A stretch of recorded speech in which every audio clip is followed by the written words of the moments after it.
আল্লাহ তাআলা বলে, বান্দা শোনো, মৃত্যুর যন্ত্রণা সত্য সত্যই আসবে, যেটার থেকে তুমি নিজেকে পলায়ন করছিলে, মরতে তুমি কখনোই চাচ্ছিলে না, কিন্তু এটা শুনে নাও, যে মৃত্যু তুমি কখনোই চাও না, সেই মৃত্যুর যন্ত্রণা তোমার আসবেই আসবে। সাকরাতুল মউত, হাত্তাকে এমনকি আল্লাহর নবী সাল্লাল্লাহু আলাইহি সাল্লাম পর্যন্ত ইন্তেকালের পূর্বে নবীজি হাদিসে স্পষ্ট আছে, আম্মা জান আয়েশা বলছেন, নবীজি সাল্লাল্লাহু আলাইহি সাল্লাম একটা বাটির মধ্যে পানি দিছে, আর নিজের পবিত্র ডান হাত মোবারক দিয়ে হাত দিয়া এই বাটির পানির মধ্যে চুবাইতেছিলেন, আর কপালের ঘাম মুছতেছিলেন নবীজি, আর বলতেছিলেন, লা ইলাহা ইল্লাল্লাহ ইন্না লিল মাউতি সাকারাত, আল্লাহ আপনি ছাড়া আর কোনো ইলাহ নাই, আহা মৃত্যুর তো বড়ই যন্ত্রণা। নবীজি বলতেছিলেন, খুদ রাসূল বলতেছে, যার কষ্ট হওয়ার কোনো কারণ নাই, শুধু আল্লাহ তাআলা দেখাচ্ছিলেন, বন্ধু আপনার উম্মতের হালাত কেমন হয়। নবীজি বলতেছিলেন, হায় মৃত্যুর তো বড় যন্ত্রণা।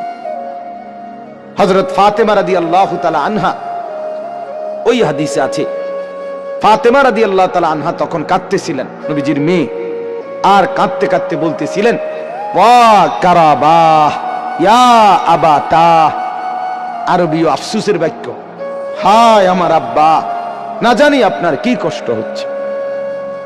আল্লাহর নবীর সাথে সাথে বলছে, লা ইয়া ফাতেমা, না না ফাতেমা, কষ্ট হচ্ছে না, লাইসা আলা আবিকাল কারব বাদা হাদাল ইয়াউমি আবাদা। সুবহানাল্লাহ। বললেন নবী, ফাতেমা শোনো, আজকে তোমার বাবার জিন্দেগীর কষ্ট সমাপ্ত হচ্ছে, আজকের পরে আর তোমার বাবার কোনো কষ্ট থাকবে না। 23 বছর আমি দিবানিশি মেহনত করছি, কষ্ট করছি, কাঁদছি, চোখের পানি ফেলছি, পাথরের আঘাত সয়েছি, পেটে পাথর বেঁধেছি, ক্ষুধার কষ্ট দান দান শহীদ করেছি, সারা দেহ রক্তাক্ত হয়েছে, আমার অনেক কষ্ট হয়েছে, ঠিক মতো ঘুমাই নাই, ঠিক মতো খানা খাই নাই, ঠিক মতো রাত্রিতে বিশ্রাম করি নাই, বিবিরে সময় দেই নাই, পরিবারকে সময় দেই নাই। এটা বলতে পারবে না এবারে নবীরে ভালোবাসে, এবারে গাইল্লায় অন্য করে। আমার খুব হাসি আসে, জানে কি জবাব দিত এগুলারে, কি তো জবাব দিব মেয়ে, কি জন্য জবাব দিব? মৃত্যু তো খুব দ্রুত, আজ না হয় কাল, এবছর না হয় সে বছর, মরতে তো হবেই, আখিরাতে তো যেতেই হবে, কোনো সন্দেহ নেই। এজন্য বলতেছিলাম, আল্লাহর নবী সাল্লাল্লাহু আলাইহি ওয়াসাল্লাম বললেন যে আজকের পর থেকে তোমার বাবার আর কষ্ট থাকবে না। আমার বলার উদ্দেশ্য হলো সাকরাতুল মউত, মৃত্যুর যন্ত্রণা, প্রত্যেককে মৃত্যুর পূর্ব মুহূর্তে মৃত্যুর যন্ত্রণা সইতে হয়, ভীষণ যন্ত্রণা, ভীষণ ভীষণ, কিন্তু ঈমানদার সেই যন্ত্রণার মধ্যেই মজা পায়, মৃত্যুর সেই যন্ত্রণার মধ্যেই আনন্দ পায়। ঝাল তো খুব হয়েছে, কিন্তু স্বাদও তো লাগতেছে, ঠিকই না বলেন? শীতকালীন তরকারি তো ঝাল হইছে, বাকি শীতের ঠান্ডার মধ্যে শীত ঝাল তরকারি খাইতে মজাও তো পাচ্ছে, ঠিক এরকম মৃত্যুর যন্ত্রণা হইতেছে ঠিক, কিন্তু এই যন্ত্রণা মনে যেন চিরে ভিড়ে যাচ্ছে, কিন্তু ঈমানদারের দিল খুশি, কিছুক্ষণের মধ্যেই আমি আমার মাওলার জান্নাত দেখতে পাবো। এটা তখন তাকে সব কষ্ট ভুলায় দেয়, সব কষ্ট ভুলায়। এজন্য হাদিসে আছে, নবীজির মৃত্যুর যন্ত্রণা তো হচ্ছে মৃত্যুর সময়, আল্লাহর নবী জবানে কি বলতেছিলেন, আল্লাহুম্মা রাফিকাল আলা, আল্লাহ আমি পরম বন্ধু, শ্রেষ্ঠ বন্ধু, আপনি মাওলার সান্নিধ্যেই যেতে চাই। তার মানে যেন আল্লাহ তাআলা বুঝাইছেন, বন্ধু মরবেনও না, তা আমাকে আর পাবেন কেমন, মরতে তো হবেই, আসতে তো হবেই আমার কাছে। একটা মজার উদাহরণ শুনেন, আমরা কিতাবে পড়ছি, ইব্রাহিম আলাইহিস সালাম, ওনাকে মালাকুল মউত আজরাইল ওনার জান কবজ করার জন্য আসছে। তা আসার পরে আজরাইল জি বলছে, হে আল্লাহর নবী ইব্রাহিম, আমি আসছি আপনার জান কবজ করতে, আপনি যাবেন? ইব্রাহিম আলাইহিস সালাম তখন মালাকুল মউত আজরাইলকে বলছে, আজরাইল কি বললা এটা? আচ্ছা তুমি আল্লাহকে একটা কথা জিজ্ঞেস করো, গিয়া যাও, একটা প্রশ্ন আমার, বলছে কি বলেন? তখন ইব্রাহিম আলাইহিস সালাম বলছে আল্লাহকে তুমি গিয়া বলো আয়াকবিজুল খলিলু রূহা খলিলিহি, কয় বন্ধু আরেক বন্ধুর কি জান কবজ করে? বন্ধু কি বন্ধুরে মাইরা ফেলে? কসাইডে কইতে কম, মানে আমি না আল্লাহর বন্ধু, তা বন্ধু কেমনে বন্ধুর মাইরা লায়? এটা কেমন কথা?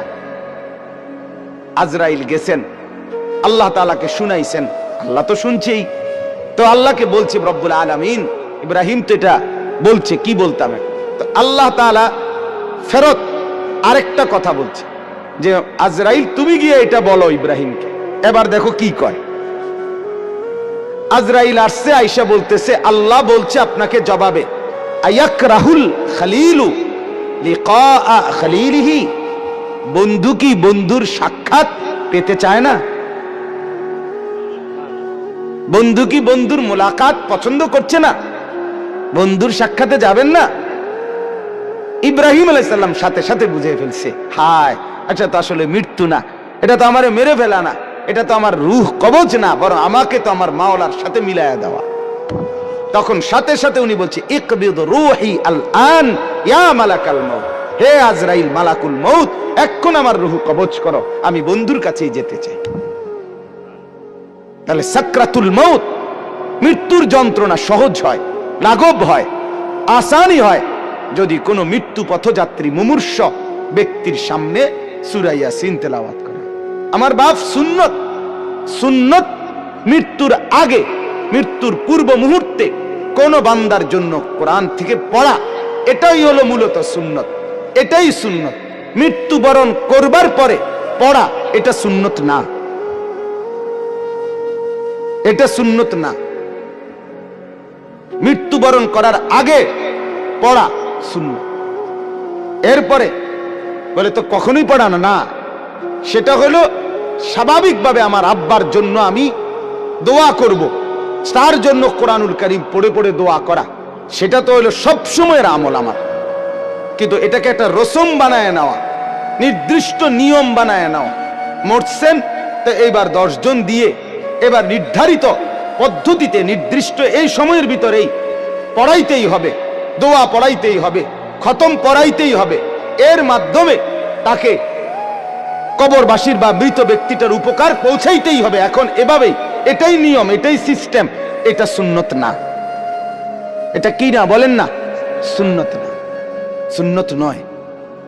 আপনি বলবেন, আপনারা বলবেন এই জন্য এগোরে ওয়াহাবি কয়, শেষ পর্যন্ত কথা শুনবেন, এটা কয় দেখবা যেই কোনো কিছুতে এরা উল্টাটা কয়। আসলে উল্টাটা চলতে চলতে এখন বারোটা উল্টা হয়ে গেছে,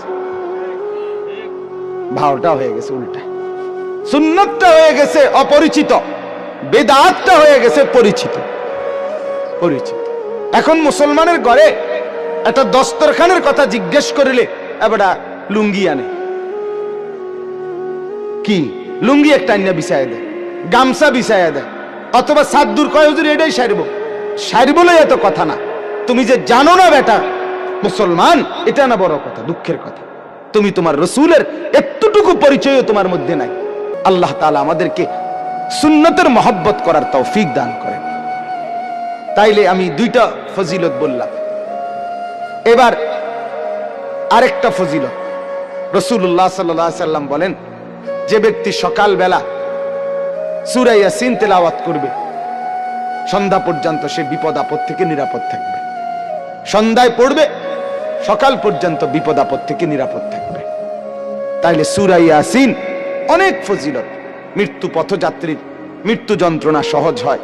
এরপরে সকাল সন্ধ্যায় পড়লে তার আপনার বিপদ আপদ পরেশানি মুসিবত থেকে দূর হয়। সর্বোপরি সূরা ইয়াসিন এটার দ্বারা অনেক বেশি ফজিলত অর্জিত হয়। একজন ইমানদারের উচিত সূরা ইয়াসিনকে নিয়মিত তেলাওয়াতের অংশ হিসাবে গ্রহণ করা। আল্লাহ তাআলা আমাদেরকে তৌফিক দান করেন।